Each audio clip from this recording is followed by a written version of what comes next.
Hola, ¿qué tal? Muy buenas noches, espero que se encuentren muy bien. Nos da muchísimo gusto saludarlos el día de hoy, empezando con esta semana y empezando además con una gran invitada, una charla realmente muy importante. Es una persona que personalmente quiero muchísimo, estimo muchísimo, siempre aprendo mucho y hemos trabajado juntas en muchos proyectos y me da mucho gusto recibir a la doctora Adela Hernández. Ella es egresada de la Universidad Autónoma del Estado de Morelos, es también egresada de la maestría de la Universidad Autónoma del Estado de Morelos, cuenta con un doctorado en la Universidad Nacional Autónoma de México y ha sido presidenta de la Federación Mexicana de Alzheimer, de la Asociación Morelense de Alzheimer, forma parte de la Asociación Mexicana de Especialistas en Demencias y de la Asociación Mexicana de Neuropsicología. Actualmente se desempeña como profesora investigadora de tiempo completo en el Centro de, aquí no, aquí está, Centro de Investigación Transdisciplinar en Psicología de la Universidad Autónoma del Estado de Morelos y le damos una cálida bienvenida y le agradecemos muchísimo su participación en la apertura de esta primera ponencia de la Semana de Alzheimer. Bienvenida, Adela, y muchísimas gracias por haber aceptado.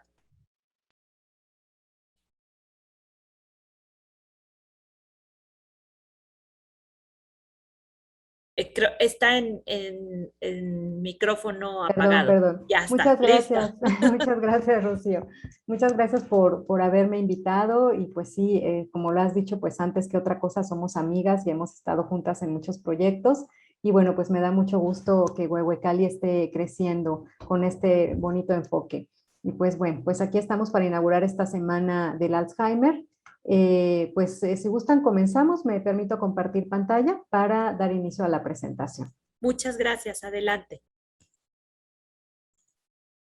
Bueno, me confirman, por favor, si ya pueden ver la pantalla. Sí, Perfecto, perfecto. Bueno, pues entonces vamos a hablar el día de hoy acerca de lo que es el trastorno neurocognitivo tipo Alzheimer y cuál es su impacto en nuestro país. Bueno, pues vamos a explicar a qué se refiere este término de trastorno neurocognitivo básicamente a lo largo de esta presentación. El contenido de lo que vamos a hablar en esta charla se los presento aquí en esta primera diapositiva. Primero vamos a aclarar algunos conceptos clave que a mí me interesa dejar claros pues en todas las charlas de introducción a las enfermedades demenciales y a la enfermedad de Alzheimer. Después vamos a hablar específicamente de la enfermedad de Alzheimer. Les voy a contar un poquito acerca de las cifras de esta enfermedad en el mundo y en nuestro país. Y bueno, pues con esto vamos a poder sacar algunas conclusiones sobre el impacto que tiene y vamos a hablar muy brevemente del diagnóstico y del tratamiento porque sé que en charlas posteriores pues van a tratar estos temas también. Bueno, empecemos por hablar de estos conceptos clave acerca de las demencias y la enfermedad de Alzheimer. ¿A qué conceptos vamos a abordar en la charla? ¿De qué conceptos vamos a aclarar lo que significan y cuáles son sus diferencias entre uno y otro? Vamos a hablar de demencia, vamos a hablar de lo que es el deterioro cognitivo o cognoscitivo, del término demencia senil, de enfermedad de Alzheimer, del término trastorno neurocognitivo mayor, que es el que le da nombre a esta charla, y vamos a hablar también acerca del deterioro cognitivo leve. Como ven ustedes, pues son varios los conceptos que se parecen entre sí, pero bueno, que los podemos distinguir claramente. Vamos a aprender que algunos ya están en desuso, y bueno, que hay algunas diferencias entre estos conceptos, entre algunos de estos conceptos. Empecemos por siempre que yo tengo este tipo de charlas, sobre todo cuando sé que hay personas mayores interesadas en el tema, cuidadores de personas que tienen algún problema de memoria o alguna demencia, pues siempre me gusta empezar con esta pregunta, ¿no? ¿Qué sabemos acerca de si es normal que un adulto mayor tenga problemas de memoria? Quizás ustedes ahí puedan responder desde donde se encuentran viendo esta charla. Quizás la mayoría de las personas van a responder afirmativamente a esta pregunta, o sea, la mayoría de las personas desgraciadamente aún piensan que es normal que un adulto mayor tenga problemas de memoria. Ciertamente hay cambios que ocurren en nuestra cognición, en nuestros procesos mentales que vienen asociados al paso del tiempo, asociados a la edad. Ciertamente hay algunas fallas de memoria, pero no es normal tener fallas de memoria significativas o problemas de memoria que pudiéramos calificar como graves, ¿no? Por ejemplo, olvidar si desayuné o no el día de hoy, olvidar quién me vino a visitar el día de hoy, ¿no? Estas son problemas de memoria que ya van más allá de ser algo relativo a los cambios que puedan venir por efecto de la edad. Entonces, bueno, en principio la respuesta a esta pregunta pues es que no es normal que un adulto mayor tenga problemas de memoria que afecten su capacidad para vivir de manera independiente. Ahora bien, ¿cuál sería la diferencia o la relación entre estos términos? El término de demencia, demencia senil y enfermedad de Alzheimer. A continuación vamos a venir respondiendo acerca, bueno, esta pregunta, ¿no? ¿Cuál es la diferencia? ¿Cuál es la relación entre estas? Bueno, primero quiero aclarar que, tal como les había dicho en la respuesta a la primera pregunta que les hice, la Asociación Internacional de Alzheimer, bueno, en este que ahora ya es el Mes Mundial de Alzheimer, cada año edita una serie de boletines o pósters con un lema cada año. Fíjense que este es el lema del año 2012. A mí me gusta seguir recuperándolo porque, bueno, no hemos terminado de entender que vejez y enfermedad no son la misma cosa, ¿no? Aquí les reproduzco un fragmento de este boletín que dice, pues seguramente usted, permítame quitar un letrerito, usted pensará que estar más olvidadizo o repetir las cosas durante una conversación forma parte de un envejecimiento normal. Sin embargo, a menudo un incremento en la pérdida de memoria puede ser un síntoma temprano de demencia. Y aquí nos dicen claramente, la vejez no origina pérdida de memoria, pero cuando esta pérdida comienza a afectar la vida diaria, es momento de buscar ayuda. Entonces, bueno, aquí nuevamente esta asociación nos dice que no es normal tener fallas significativas de memoria y que vejez o enfermedad y enfermedad no son la misma cosa, ¿sí? Muy bien. Bueno, abordemos este término de demencia senil. Es muy importante mencionarles que este término está en desuso, ya es inadecuado, sobre todo si un médico nos da un diagnóstico de demencia senil, pues bueno, busquemos una segunda opinión o probablemente este médico no esté actualizado o no se quiera tomar el tiempo de explicar a la familia pues todas las implicaciones de este trastorno, ¿no? ¿Por qué es un término inapropiado y por qué en desuso? Bueno, por las siguientes razones. Como ya les he venido diciendo en las diapositivas anteriores, la vejez no origina pérdida de memoria. Entonces, el término de demencia senil nos transmite esta idea de que la demencia viene con el hecho de ser mayor o de tener muchos años, ¿no? Por eso el término de demencia senil. Entonces, bueno, pues no, ya aprendimos que la vejez no origina pérdida de memoria. Para reforzar este concepto les quiero hacer los siguientes comentarios. Por el mero hecho de envejecer, no tenemos cirrosis, ¿verdad? O por el mero hecho de envejecer, no tenemos insuficiencia renal. Bueno, pues lo mismo pasa con la demencia. Por el mismo hecho de envejecer, no tenemos demencia. Si la tenemos es porque el cerebro o los riñones o el hígado están enfermos, porque tienen alguna enfermedad. Ahora bien, las demencias no son enfermedades exclusivas de los adultos mayores. Personas más jóvenes también pueden tener demencia. A partir de los 40 años, 50, de la década de los 40 o 50, la gente puede tener alguna de estas enfermedades. Entonces, bueno, pues la demencia no solamente da en las personas mayores, sino también en más jóvenes. Y además, el término de demencia senil se vuelve muy inespecífico, describe solamente a una persona que es mayor de 60 años y que por alguna razón está perdiendo o teniendo un deterioro cognitivo. Pero actualmente estamos tratando de especificar la causa de la demencia en el término o acompañando al término demencia. Y entonces decimos demencia de tipo Alzheimer, demencia frontotemporal, demencia vascular, demencia mixta. Y cuando decimos demencia senil, pues bueno, realmente no estamos haciendo ninguna aproximación sobre la probable causa de esta enfermedad. Entonces, bueno, ahí vamos aprendiendo que este es el término que está en desuso, que ya no debería de emplearse. Y ahora bien, déjenme decirles que justamente si regresamos a la pregunta que yo les había hecho, ¿no? ¿Cuál es la diferencia o la relación entre demencia, demencia senil y enfermedad de Alzheimer?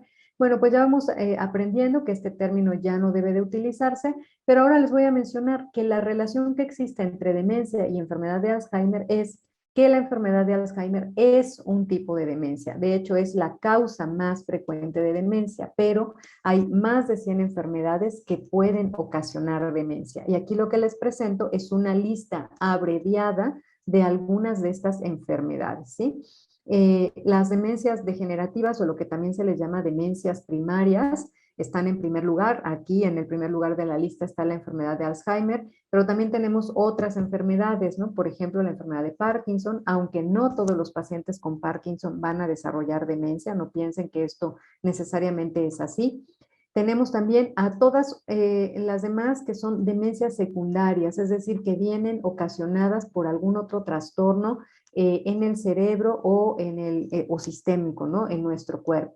Tenemos al gran grupo de las demencias vasculares, a las demencias infecciosas, por ejemplo, la demencia que da la demencia Creutzfeldt-Jakob, que en humanos es el equivalente a la enfermedad de las vacas locas en animales, ¿no? Por ejemplo, por cisticercosis cerebral, ¿no? Estas son las demencias infecciosas o en personas que tienen SIDA también pueden llegar a desarrollar demencia.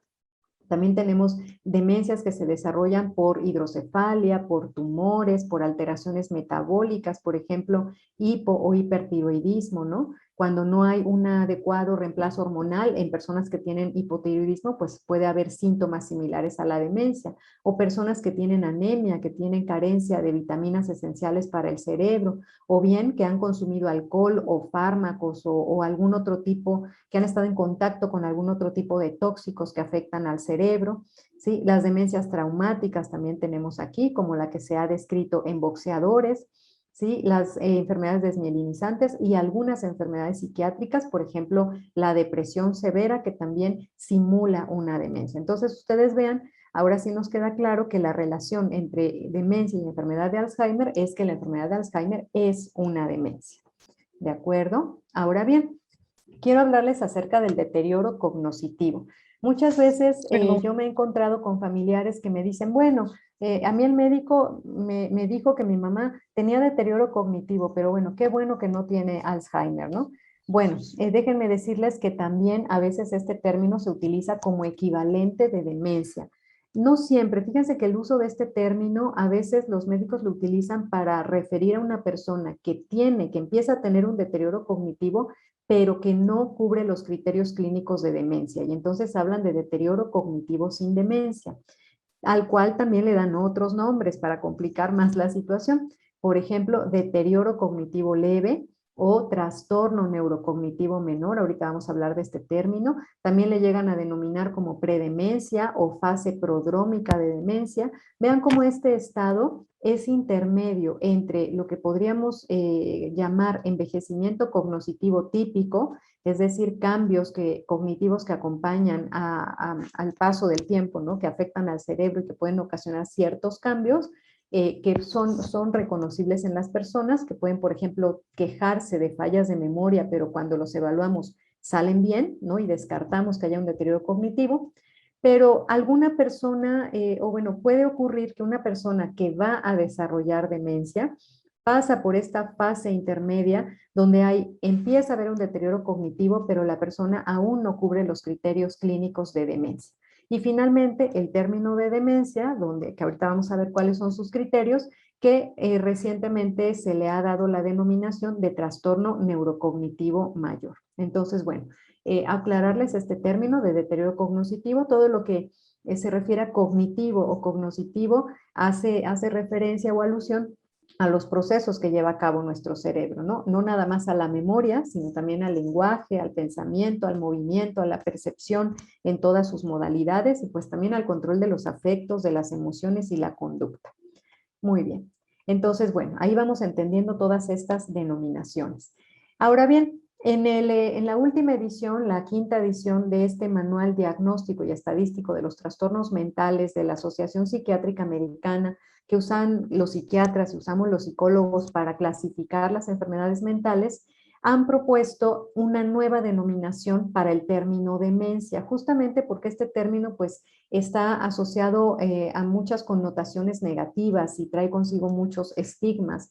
Entonces, para resaltar que el trastorno, que las demencias realmente son un trastorno neurocognitivo, es decir, una enfermedad neurológica que afecta a la cognición, se le ha dado esta denominación de trastorno neurocognitivo mayor.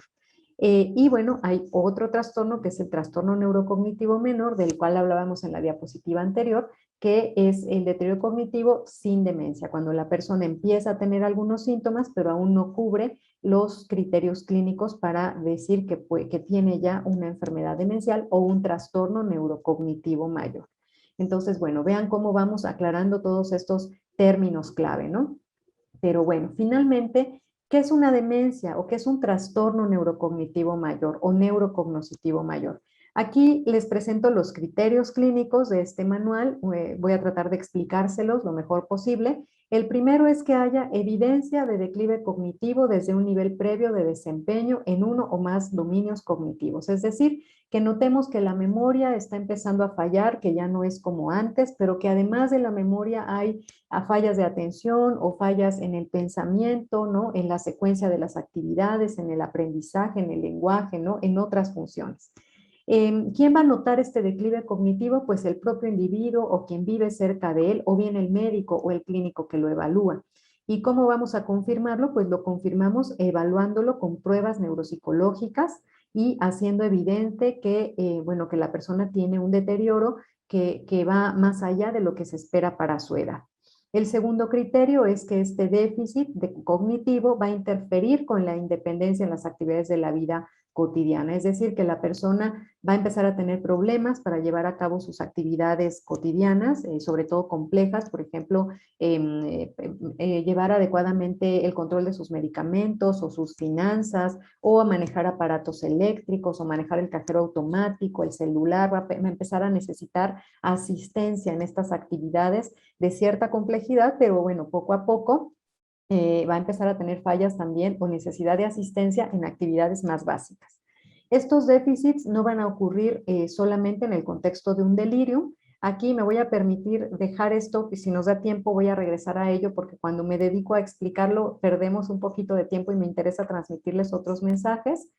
Y el deterioro cognitivo no se explica por otros desórdenes mentales, es decir, ya descartamos que la persona tenga una depresión mayor o que tenga esquizofrenia o que tenga alguna otra alteración que nos explique el deterioro cognitivo. Ahora bien, en este manual diagnóstico, en el DSM-5, también una vez que la persona cubre estos criterios de demencia, hay que especificar la causa probable de la demencia. Entonces hay que especificar si se debe a enfermedad de Alzheimer, a demencia frontotemporal, por cuerpos de Lewy, etcétera. Y aquí viene la larga lista de enfermedades que pueden ocasionar demencia. También tenemos que especificar si se acompaña de alteraciones conductuales o no.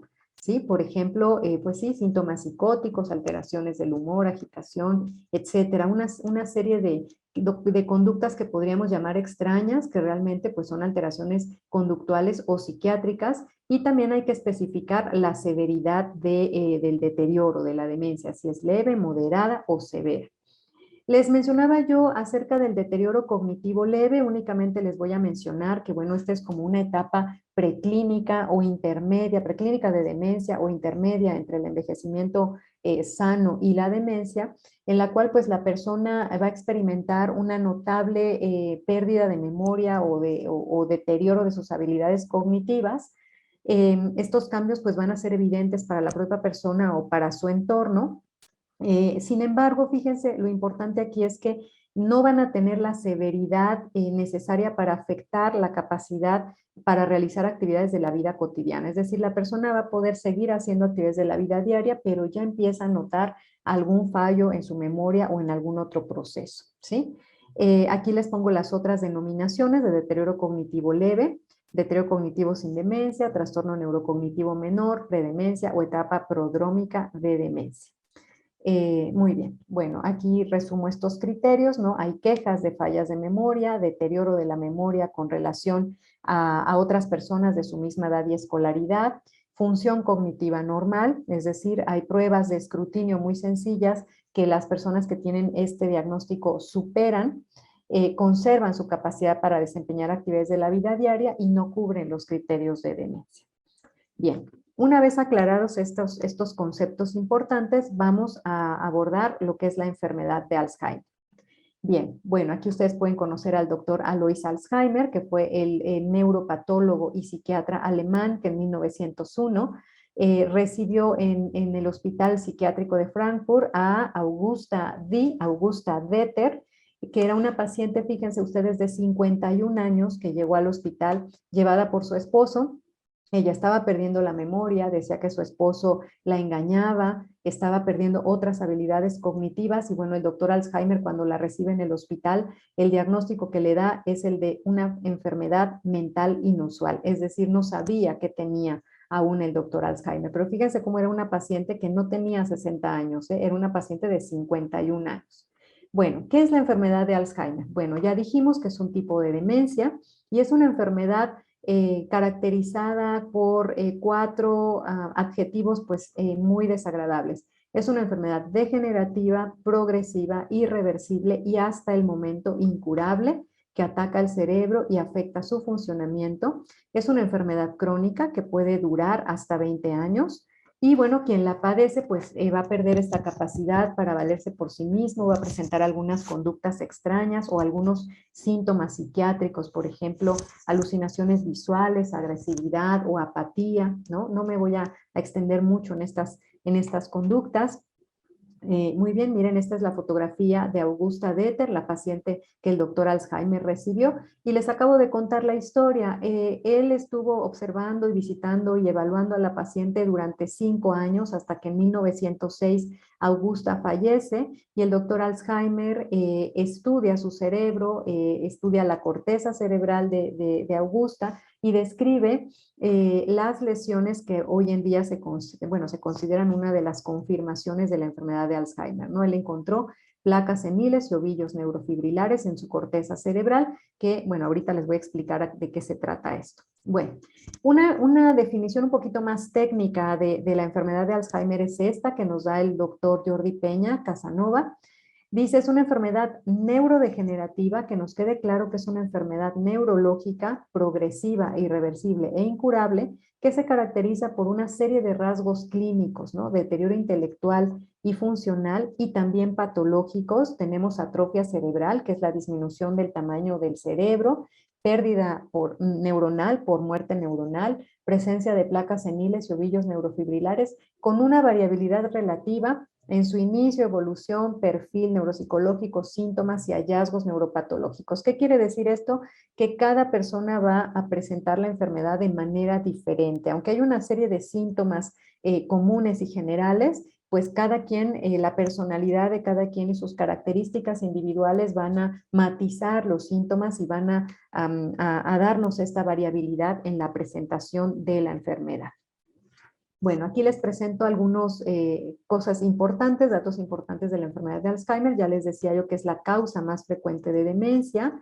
Su inicio es insidioso, quiere decir que se va instalando poco a poco. Cuando preguntamos a alguien, pues, ¿cuándo empezó la enfermedad de su familiar? No es posible, muy rara vez o nunca nos van a decir, no, pues fíjese, el 3 de febrero del 2021 empezó con tal cosa, no. ¿Acaso nos van a decir, bueno, pues yo creo que empezó hace tiempo cuando se extravió o cuando se desorientó cuando estaba conduciendo su auto? Es decir, se va instalando poco a poco y no es posible decir exactamente cuándo comienza. Como ya dijimos, va a tener una evolución típica, pero heterogénea en su presentación. Algo importante es que la prevalencia de esta enfermedad se va a incrementar con la edad. Ciertamente la edad es un factor de riesgo. Mientras más años tenemos, el porcentaje de prevalencia va aumentando. Sin embargo, aunque es una enfermedad asociada a la edad, no es una enfermedad dependiente o causada por la edad, que nos quede claro. O sea, conforme envejecemos, aumenta nuestro riesgo de tener muchas enfermedades, entre ellas la enfermedad de Alzheimer, pero no está provocada por la edad meramente. Entonces, bueno, mientras que es del 1% la prevalencia entre el grupo de edad de 65 a 69 años, en mayores de 90 años, pues es arriba del 30%. Y constituye el 47% de todas las demencias. O sea, por eso es una demencia muy frecuente, una enfermedad muy frecuente. Por el momento, digo, hasta el momento no sabemos exactamente su causa, es multifactorial. ¿Qué pasa en el cerebro de una persona que tiene Alzheimer? Bueno, pues básicamente ocurre la acumulación de dos proteínas que normalmente están en nuestro cerebro, pero estas empiezan a acumularse de manera anómala y empiezan poco a poco a producir los síntomas de demencia. Y afecta sobre todo al lóbulo temporal medial, a una estructura que le llamamos hipocampo y que es el encargado de almacenar los recuerdos a corto plazo, ¿sí? Bueno, quizás voy un poquito rápido en algunas cosas, pero al final va a haber preguntas para quien quiera ampliar la información o tengan dudas. Les presento aquí los criterios diagnósticos que por mucho tiempo utilizamos, pero que ahora, bueno, ya se consideran superados. ¿Por qué? Pues porque justamente aquí va a venir la actualización con respecto a la enfermedad de Alzheimer. Se han desarrollado muchos biomarcadores, es decir, medidas fisiológicas que nos aproximan con mayor certeza al diagnóstico de enfermedad de Alzheimer. Antes de la aparición de estos biomarcadores, no era posible asegurar que una persona tuviera Alzheimer a menos que se le realizara una biopsia, una biopsia de corteza cerebral post-mortem. ¿Sí? Ahora, bueno, aunque el diagnóstico se da con ciertos criterios de probabilidad, por ejemplo, enfermedad de Alzheimer probable cuando estamos casi seguros que se trata de Alzheimer o posible cuando tenemos alguna otra enfermedad que pudiera explicar el deterioro, bueno, actualmente vamos a ver que estos criterios ya están siendo superados. Bueno, vamos a esta actualización del concepto de enfermedad de Alzheimer. Como yo les decía, pues bueno, se han desarrollado estos biomarcadores que nos permiten identificar a la enfermedad de Alzheimer años antes de que se exprese clínicamente. Se dice que desde 10 años antes podemos empezar a observar en estos biomarcadores la presencia de anomalías. Y por tanto, pues están eliminando los niveles de certeza que yo les mostraba de probable y posible en vida y su confirmación post-mortem. Ahora, pues se les puede identificar con mejores niveles de certeza en personas vivas y se está eliminando el criterio de exclusión de otras patologías para su diagnóstico, porque antes se decía que el diagnóstico de Alzheimer se daba por exclusión. Si la persona, regularmente la persona que tiene Alzheimer es sana, no tiene ninguna otra enfermedad, ¿no? Es decir, que explicara el deterioro, entonces, bueno, pues decíamos que tenía Alzheimer, pero bueno, ahora es probable, pues posible que la gente tenga, por ejemplo, diabetes o hipertensión, y aún así nosotros podamos pensar en enfermedad de Alzheimer como la causa de la demencia. Les voy a presentar, bueno, como algunos autores conciben ya la enfermedad de Alzheimer como un continuo biológico que tiene etapas preclínicas y clínicas. Algunas de estas etapas preclínicas incluso asintomáticas. Para explicarles esto, bueno, voy a intentar explicarles esto en esta gráfica. Aquí abajito tenemos, el continuo desde una persona con cognición normal, con deterioro cognitivo leve o con demencia, digamos, la progresión de la enfermedad en el tiempo. Y aquí tenemos diferentes biomarcadores, por ejemplo, la presencia de proteína beta amiloide en el líquido cefalorraquídeo. Vean cómo esta proteína está aumentada en el líquido cefalorraquídeo aún antes de que clínicamente podamos diagnosticar a la persona con deterioro cognitivo leve, es decir, cuando todavía la consideramos cognitivamente normal.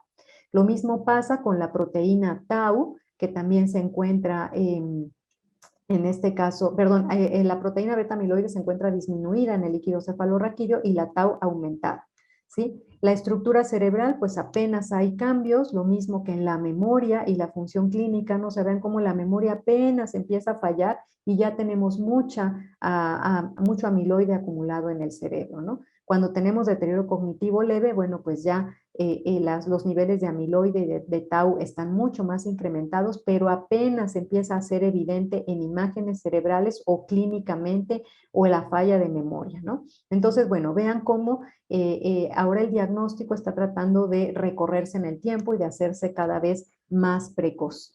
No me voy a detener mucho en estos criterios, simplemente les muestro que son como las actualizaciones de los criterios clínicos que se utilizan, donde ya se considera la presencia de algunas mutaciones genéticas en la variante familiar de la enfermedad de Alzheimer bueno, ahorita les voy a contar acerca de eso. O bien ya se solicita la evidencia en vivo, ¿no? De algún marcador. Yo les decía de la presencia de proteína beta amiloide en el líquido cefalorraquídeo o de algunas alteraciones genéticas, ¿no? No me detengo mucho aquí, creo que con esta explicación es más o menos suficiente. Si hay profesionales de la salud, bueno, aquí ya pueden ver las referencias y consultar directamente los criterios.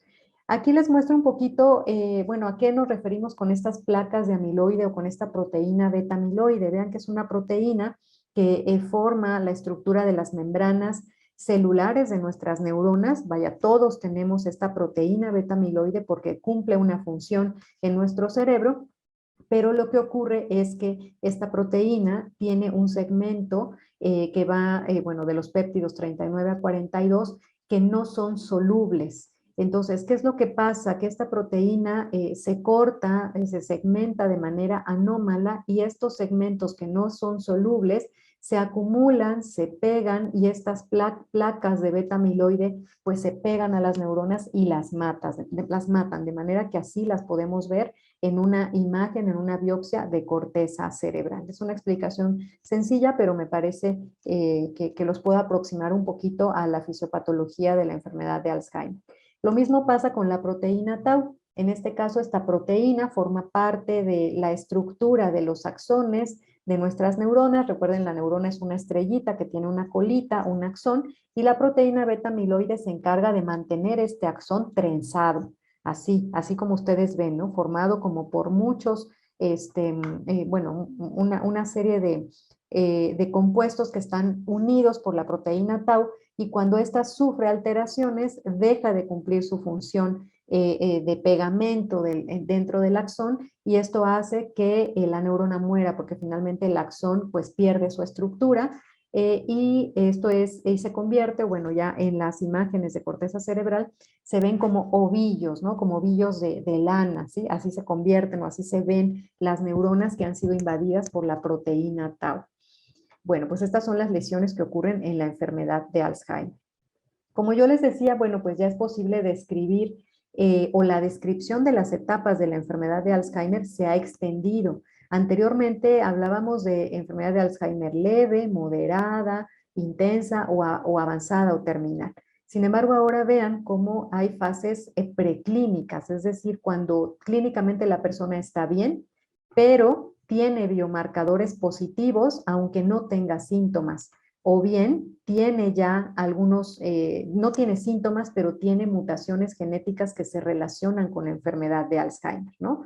O bien la etapa prodrómica o de predemencia, donde empezamos a notar estas fallas de memoria, pero la persona sigue siendo independiente. Entonces vean cómo hemos avanzado de únicamente describir etapas clínicas a poder describir etapas preclínicas, ¿no? Antes de que clínicamente la persona tenga todos los criterios de la enfermedad de Alzheimer. Bueno, les hablaba yo un poquito del riesgo genético, quiero mencionarles cuál es el riesgo genético en la enfermedad de Alzheimer. Hay dos variantes de la enfermedad. Hay una variante autosómica dominante, es decir, esta quiere decir que está relacionada con la alteración de cromosomas, específicamente del cromosoma 1 y del cromosoma 14, que quienes van a tener esta alteración en estos cromosomas van a tener la posibilidad de transmitir la enfermedad con 50% de probabilidad a su descendencia. Se tienen identificados los casos en el mundo de esta mutación, vean cómo constituye 5% de los casos totales de enfermedad de Alzheimer. Bueno, igual les hago el comercial porque hoy después de mi charla a las 8 de la noche, el doctor Lopera va a hacer una presentación sobre esta variante autosómica dominante. Igual al final les doy el comercial por si gustan después de esta charla pasarse a escuchar al doctor Lopera. Y tenemos la otra variante de la enfermedad de Alzheimer. Esta variante, la familiar, inicia precozmente, inicia en la cuarta o quinta década de la vida, mientras que la enfermedad de Alzheimer de inicio tardío o también se le llama esporádica porque puede ocurrir un solo caso en la familia, pues sí, está asociado a alteraciones en el cromosoma 19, a la presencia específicamente de la apolipoproteína E4. Esta polipoproteína tiene varios alelos El alelo E4 es el que es de riesgo. Si tenemos 2 copias de este alelo, pues va a aumentar nuestro riesgo de tener demencia de Alzheimer entre 8 a 12 veces. Pero si tenemos el alelo E2, pues este curiosamente es un alelo protector que nos va a permitir vivir muchos años libres de demencia. Entonces vean cómo pues también las cuestiones genéticas están implicadas, ¿no? Sin embargo, hay personas que tienen la presencia de este alelo, de la polipoproteína E4, y no desarrollan la enfermedad. De ahí que sea multifactorial la causa. Bueno, pues ¿cuáles son los síntomas principales? ¿Cuáles son las que podríamos considerar las señales de alarma? Pues bueno, en primer lugar, sí, la pérdida de memoria, sobre todo a corto plazo, ¿no? Que afecta la vida cotidiana, las dificultades para planear o solucionar problemas, dificultades para completar tareas en casa, digamos las secuencias que se requieren para completar una tarea, desorientación en el tiempo y en el espacio, problemas para identificar imágenes visuales y relaciones espaciales. Ahora, por ejemplo, con los tapetes que ponemos para limpiar el calzado en todos los establecimientos, ¿no? Contra el COVID, pues muchos pacientes pueden pensar que están dudosos de dar el paso y no quieren caminar porque ellos lo reconocen mal, lo mal identifican o lo perciben erróneamente como si fuera un agujero, ¿no? Entonces, a esto nos referimos con estos alteraciones visuales o en las relaciones espaciales. Podemos tener problemas con el lenguaje, olvidar el nombre de las palabras, a todos nos ocurre, pero no de manera frecuente. Cuando esto es frecuente, pues ya se constituye en un síntoma. Colocar cosas en lugares equivocados, deterioro de la capacidad de juicio o para solucionar problemas, retraimiento o evitación de las actividades laborales o sociales y cambios de humor o personalidad. En a la página del Alzheimer's Disease International van a poder encontrar este tipo de infografías con estas 10 señales de alarma que les acabo de describir. Está en inglés, me parece que todavía no la traducen al español, pero bueno, pues ahí están las 10 señales de alarma que acabamos de ver en español. Bueno, con respecto a la cantidad de personas que tienen demencia o enfermedad de Alzheimer, pues vamos a revisar algunas cifras sencillas. Bueno, ¿cuántas personas padecen demencia en el mundo? Lo preocupante de esta situación es que las cifras se están duplicando cada 20 años. O sea, bueno, se ha observado que, por ejemplo, si en el 2010 había aproximadamente 35 millones de personas con demencia, para el 2030 se calcula que habrá el doble de personas con demencia en el mundo, cerca o más de 65 millones. Y para el año 2045 tendremos 115 millones de personas con demencia en el mundo. Bueno, esta explicación del crecimiento exponencial de los casos de demencia se deben a muchas cosas, entre ellas a que estamos viviendo más, a que tenemos oportunidad de que nos enfermemos, entre otras cosas, de demencia, y bueno, muchos factores que también pueden controlarse y que al final les voy a mencionar acerca de ello. Lamentablemente, la mayor cantidad de las personas con demencia viven en países como el nuestro, en países en vías de desarrollo. Cerca del 57% de personas, y bueno, este porcentaje va aumentando conforme más personas con demencia viven en el mundo. Se calcula que cada 3 segundos se está diagnosticando en el mundo a una persona con demencia.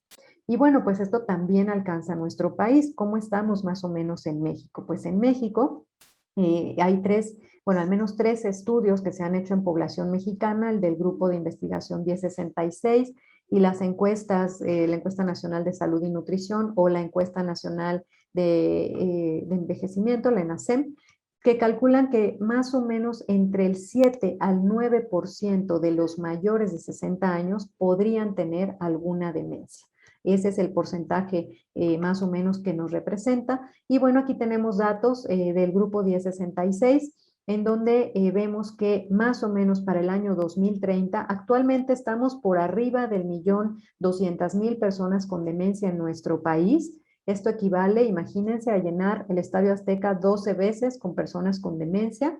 Y en el año 2030 tendremos más de 1,5 millones de personas con demencia y en el 2050 vamos a tener más de 3 millones de personas con demencia en México. Entonces, bueno, pues como ven, es un problema pues importante que pues va a aumentar.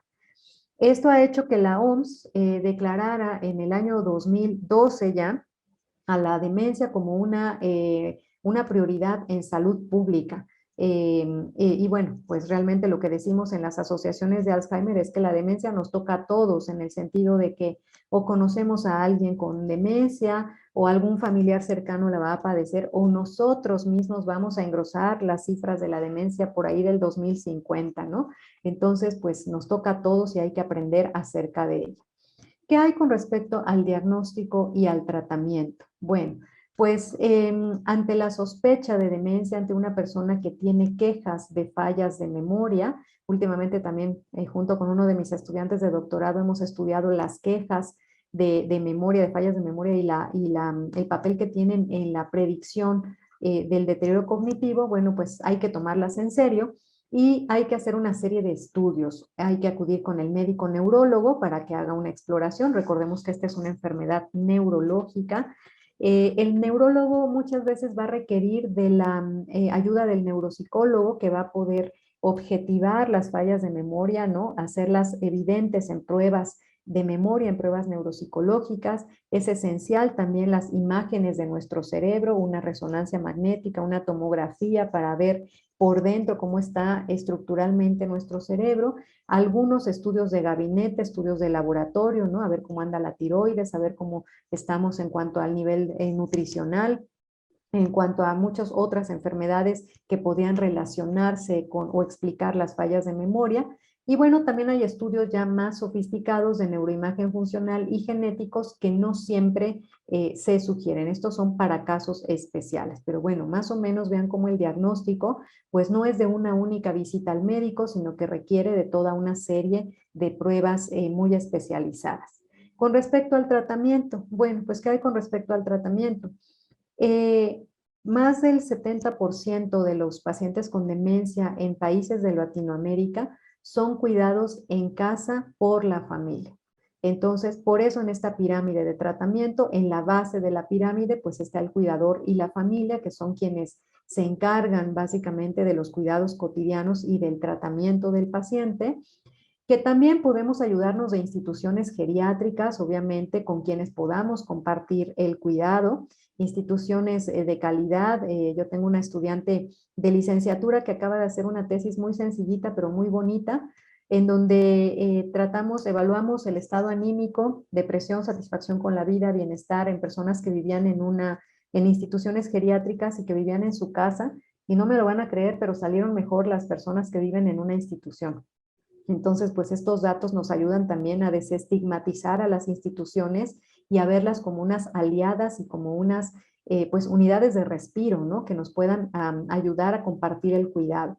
Tenemos toda la gama de tratamientos no farmacológicos, ¿no? Estimulación cognitiva, gimnasia cerebral, terapia asistida por animales, aromaterapia, terapia ocupacional, terapia física, todo lo que no tiene que ver con fármacos y que es benéfico para nuestros pacientes se encuentra aquí. Y los fármacos realmente hacen un 10 a 20% del tratamiento, ¿no? Son la puntita del tratamiento, son importantes, pero no son lo principal, lo esencial.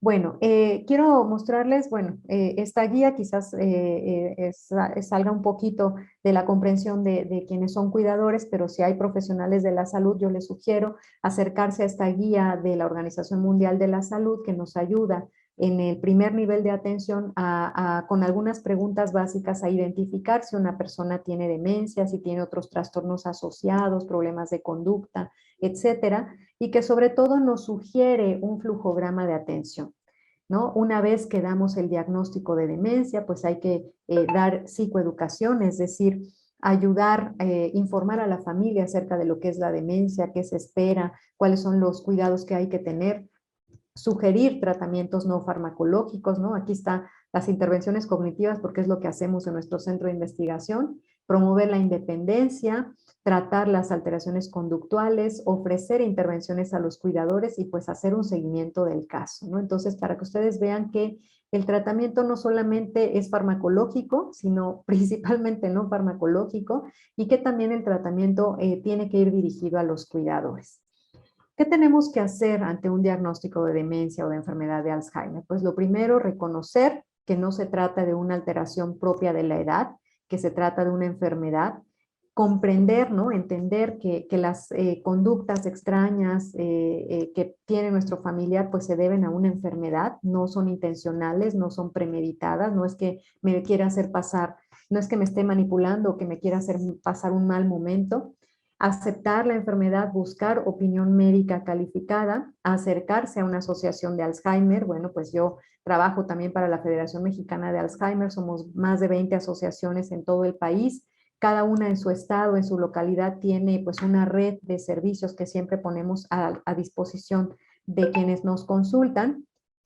Y bueno, pues para hablarles un poquito de la prevención, les presento estas últimas diapositivas donde se ha encontrado que hay ciertos factores a lo largo de la vida que si tratamos podemos disminuir en 56% el riesgo de demencia en la vejez. Por ejemplo, bueno, desde la niñez, ¿no? La baja escolaridad, se asocia a riesgo de demencia, la pérdida auditiva, la hipertensión, la obesidad, el tabaquismo, la depresión, la actividad, la inactividad física, el aislamiento social, la diabetes. Si evitamos todos estos factores, si evitamos que nos dé todo esto, pues estaremos reduciendo de manera importante nuestro riesgo de tener demencia, ¿no? Por eso, bueno, cierro con esta diapositiva estas recomendaciones, 5 recomendaciones de la Asociación Internacional de Alzheimer para reducir el riesgo de tener demencia, ¿no? Justamente cuidar nuestro corazón, evitar las enfermedades cardíacas, mantenernos activos físicamente, tener una dieta saludable, desafiar a nuestro cerebro, o sea, no solamente hacer la actividad ya cognitiva que hacemos cotidiana, ¿no? Si siempre hemos resuelto crucigramas, pues ahora hagamos sudokus, ¿no? Retemos a nuestro cerebro, hagamos cosas complejas y mantengámonos socializados y en contacto con otros, ¿no? Disfrutemos de las actividades sociales. Estas son 5 medidas pues muy sencillas que nos pueden ayudar a reducir el riesgo de tener demencia en la vejez. Y bueno, pues con esto termino para dar paso a, pues, a sus comentarios o a las inquietudes que ustedes puedan tener, pues con esta información que pues rápidamente, pero espero de manera adecuada haberles transmitido el día de hoy. Adela, muchísimas gracias. La verdad es que fue una excelente presentación, muy clara y justo lo que necesitábamos, como la introducción general, la historia y también los cambios que ha habido los cambios que ha habido también en las formas de diagnosticar, ¿no? Y que facilitan además la prevención y poder desde el principio abordar de una manera distinta la enfermedad si es que se tienen ya como biomarcadores muy claros, ¿no? Y todavía también pues ayudar un poco más en esta cuestión cuando todavía en el área médica hay diagnósticos como demencia senil o cosas así de es parte de lo normal, entonces saber que todos podemos empezar a pasar esta información que no es tan técnica como parece, sino que realmente se puede entender muy bien. Así que muchísimas gracias. Déjanos en el chat también la información ahorita que nos pusiste de la próxima, la conferencia que va a haber ahorita también para que sepamos. Claro. Y abrimos el chat para preguntas que tengan las personas que nos están acompañando el día de hoy. Vamos a ir viendo en el chat algunas preguntas y ya me apoya ahí Info Huehuecali para poder dictártelas.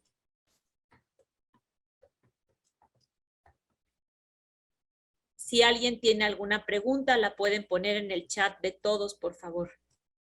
Sí, adelante, Lilia. Vemos tu pregunta.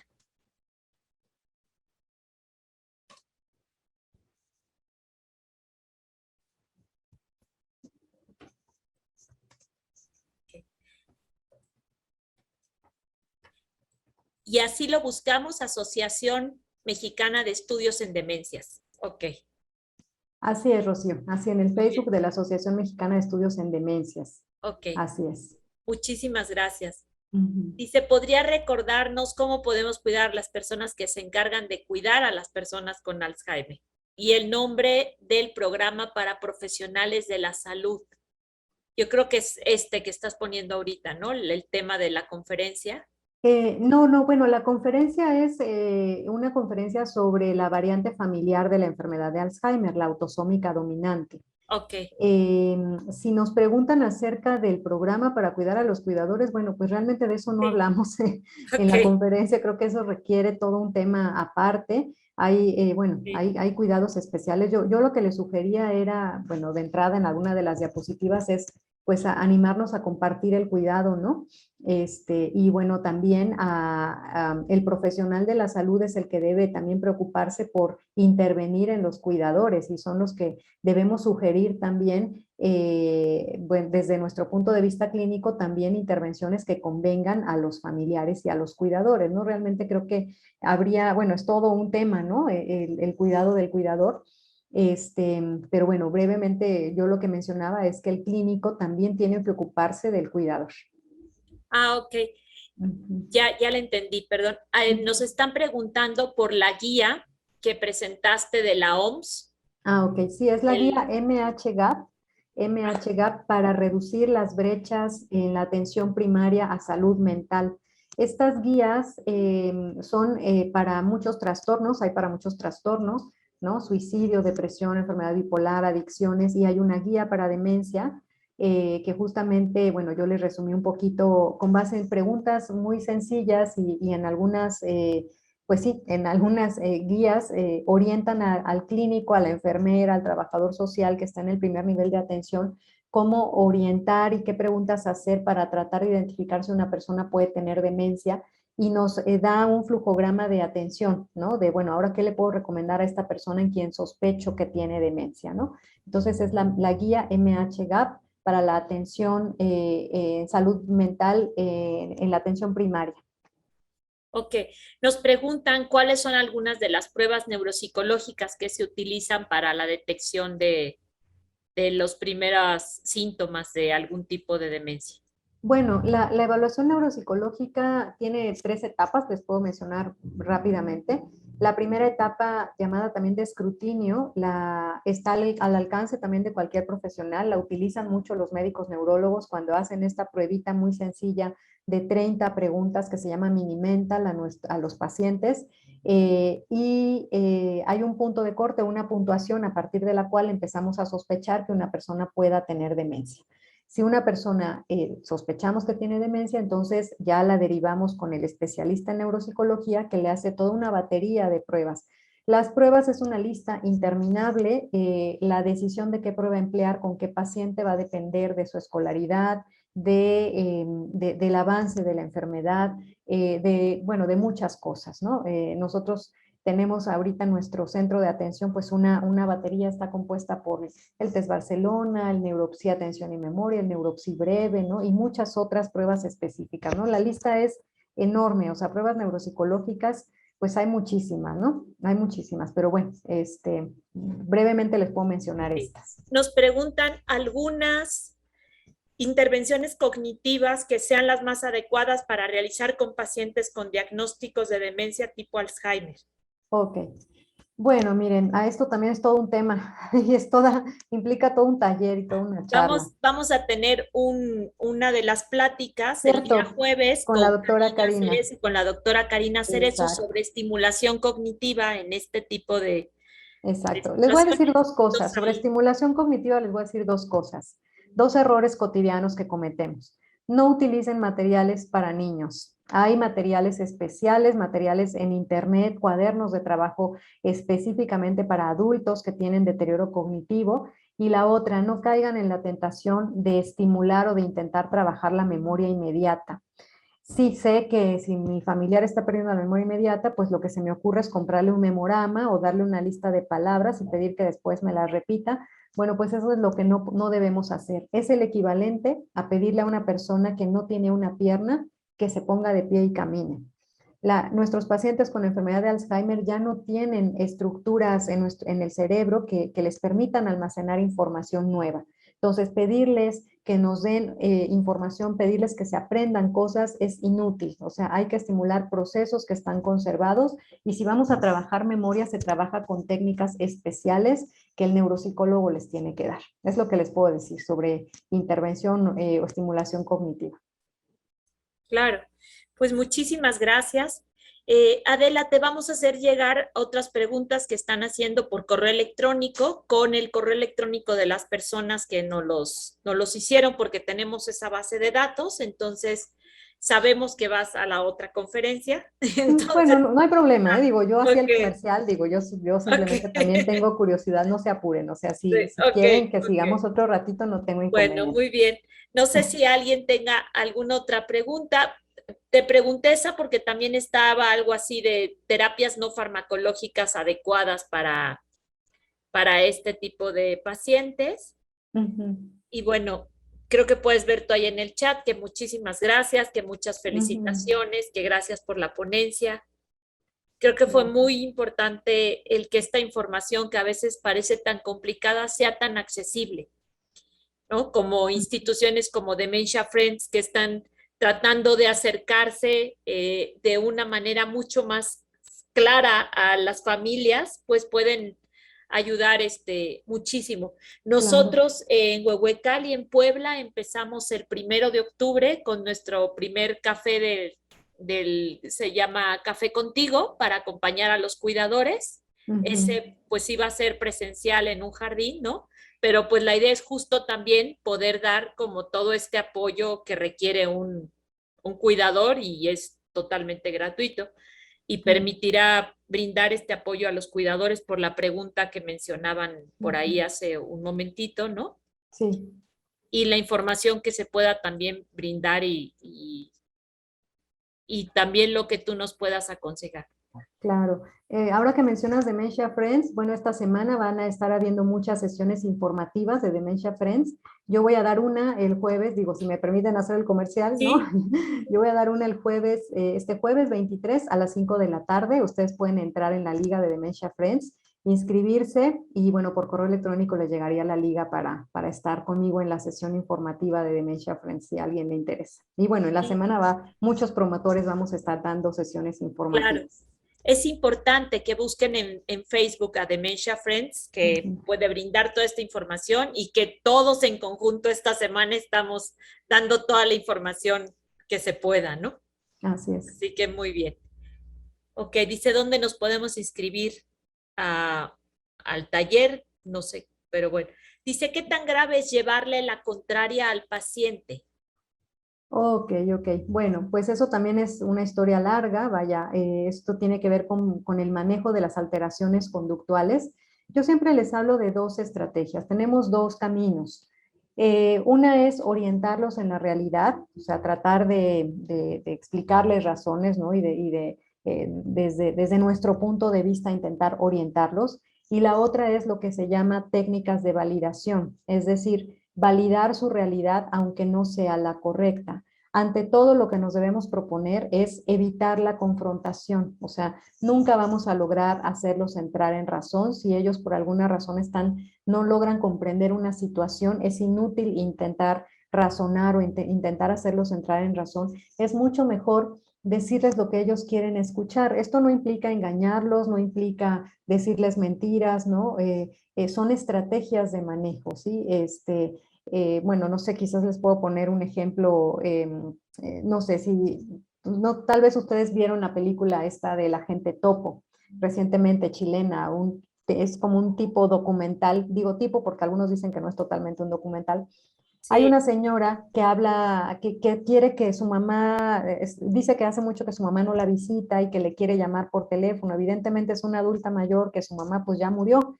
Es una señora que seguramente tiene demencia.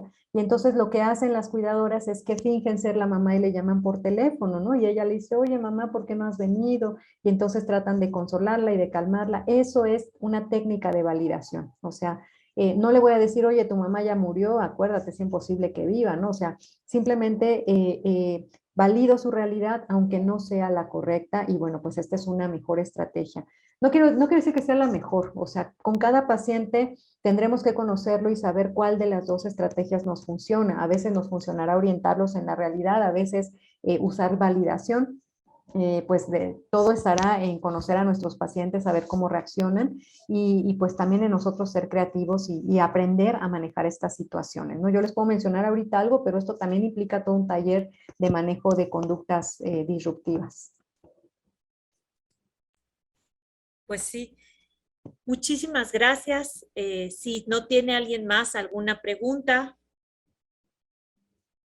Adela, muchas gracias. Gracias por habernos acompañado. En verdad ha sido un gusto enorme. Gracias a todos por habernos acompañado y haremos llegar las preguntas que ustedes tengan también a la doctora Adela Hernández y pues que sea una semana muy productiva, de mucha información, de mucho intercambio de experiencias y gracias por haber inaugurado esta primera semana. Gracias. A ustedes, muchísimas gracias por la invitación, Rocío. Buenas noches a todos. Buenas noches.